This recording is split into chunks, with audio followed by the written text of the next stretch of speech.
Every year, thousands of students enroll in an MBA. They put in anywhere between 20 lakhs to 80 lakhs and put their lives on hold for 2 years. They take out loans to do this. Out of this, a significant number come out on the other side with a degree, but also with a nagging feeling that something important was missing. Today, we are going to discuss what that something is and why that nagging feeling is present. To be clear, an MBA is not useless. It gives you experience across different verticals such as operations, strategy, finance, marketing. It gives you a network, a credential. It signals to serious employers that you are somebody who can survive a rigorous program. For certain careers like consulting, corporate leadership, and investment banking, it remains a valuable choice. Nobody is saying that an MBA does not have any value. But here's the problem. The MBA was designed for a specific world, a world which had stable industries, which had big corporations, predictable career paths, and a world where knowledge of how to read a balance sheet and manage a team was sufficient preparation for a successful career. That world is changing faster than an MBA curriculum can keep up. Let's quickly discuss 6 points about what an MBA doesn't teach you. Point number 1 is thinking independently. MBA teaches you a framework created by other people to solve problems in a different context, in a different time, right?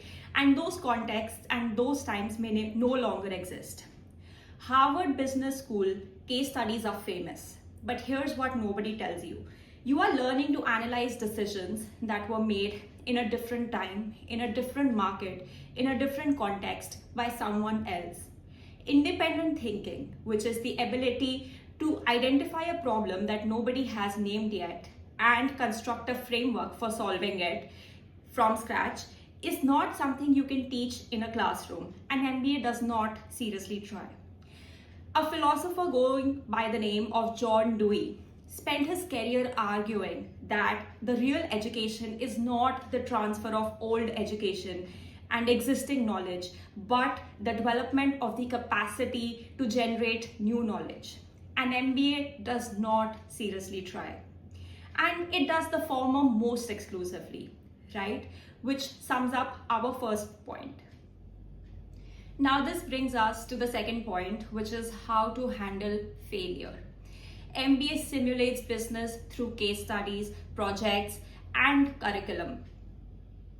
Everything is hypothetical. Everything has a correct answer somewhere in the curriculum. But real business does not work like that. Real business is making decisions with incomplete information, watching them fail, losing money, losing people, losing confidence, and figuring out how to move forward anyway. Nassim Taleb wrote extensively about what he calls the Ludic fallacy. The mistake of confusing the controlled environment of a classroom or simulation with the genuinely unpredictable nature of real-world ecosystems. MBA creates extremely well-prepared people for a world that doesn't actually exist, right? Just because it exists in a classroom, in a simulation, does not give you the instinct to handle the real-world problems. Because if something is out of the curriculum, then that person is not prepared to handle it. The third point then is self-awareness, and this is perhaps the most serious gap. MBA teaches you how to manage people, how to manage team, even how to motivate people, but it almost never asks you to seriously examine yourself, your biases, your failures, your relationship with money, power, and success. And yet every single serious case study points to one thing: the effective differentiator between an effective and an ineffective leader is self-awareness. The ability to know yourself deeply enough to understand how you affect others. You cannot learn this in a classroom. You can only learn this through meditation, philosophy, failure, relationships, and an MBA prepares you for none of that. Here is the profound irony. at the center of formal education and an MBA specifically. The most valuable skill in a rapidly changing environment is the ability, and a rapidly changing economy is the ability to learn things quickly and continuously throughout your career. And yet, formal education by design teaches you a fixed body of knowledge evaluated through fixed assessment at a fixed point in time. It does not teach you how to learn, it teaches you what to learn. Naval Ravikant, who Nikhil Kamath has referenced multiple times, has argued that the ability to learn anything you want faster than any institution can teach you is now available to anyone with internet access and genuine curiosity. An MBA costs 20 to 80 lakhs and 2 years of your time. The same knowledge, and in many cases, deeper knowledge, is available freely through podcasts, online courses, books, and real world experience for a fraction of the cost. This brings me to the fifth and the most important point, the ethics and philosophy of business. This one is rarely discussed. Business school teaches you how to maximize shareholder value, how to reduce costs, how to generate revenue, how to beat competitors. It does not seriously ask, should you? At what cost? To whom? To what consequences?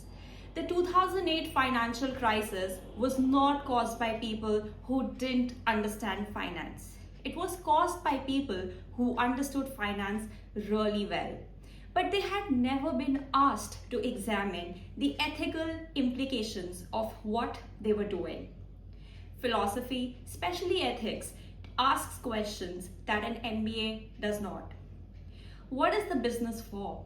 What do we owe the people that we are designing the business for?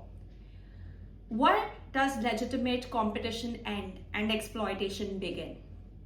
Those are not soft questions, though those are the most important questions, facing any business. And they are almost entirely absent from an MBA curriculum. Entrepreneur Nikhil Kamath made a claim that MBA after 25 is essentially pointless. His argument is that if you haven't done business by doing business, by learning, by running the business, by building, by selling, no classroom is going to give you what experience already should have. And there's genuine truth in that. The MBA is most valuable as a network and as a credential to help you get in the door. But that is also for people who are early in their career and who need a signal to get in that door. After 25, you've built real skills, real experience, real judgment. The opportunity cost of 2 years and a significant amount of money is not justified unless you're going to a top US or UK institution for the network and for the credential.